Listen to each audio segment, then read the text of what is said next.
వివాహితర బంధం కోసం ప్రియుడితో కలిసి భర్తను హత్య చేస్తున్న భార్యామణుల ఘటనలు చూస్తున్నాం. కానీ వనపర్తి జిల్లాలో సంచలనం సృష్టించిన హత్య కేసు మాత్రం ఇందులో కాస్త భిన్నంగా ఉంది.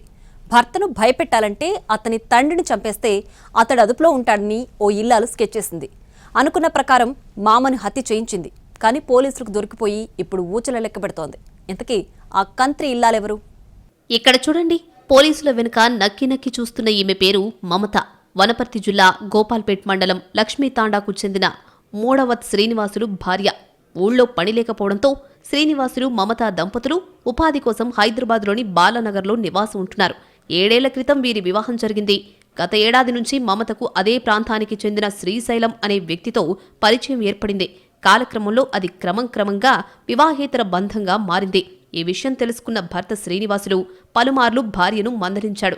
అంతేకాదు, ఇదే విషయంలో కుటుంబంలో తరచూ గొడవలు జరిగాయి. పెద్దల సమక్షంలో పంచాయతీలు కూడా నిర్వహించారు.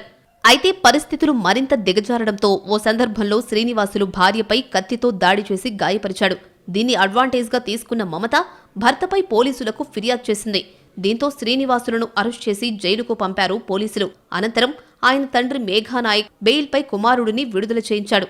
జైలు నుంచి బయటకొచ్చిన తర్వాత శ్రీనివాసులు భార్య ప్రియుడు శ్రీశైలంతో గొడవపడ్డాడు. వీరి మధ్య తరచూ ఘర్షణలు చోటు చేసుకున్నాయి. దీంతో భర్తను అడ్డు తొలగించుకోవాలని మమత నిర్ణయించుకుంది. శ్రీనివాసులను హత్య చేయాలని పథకం రచించారు.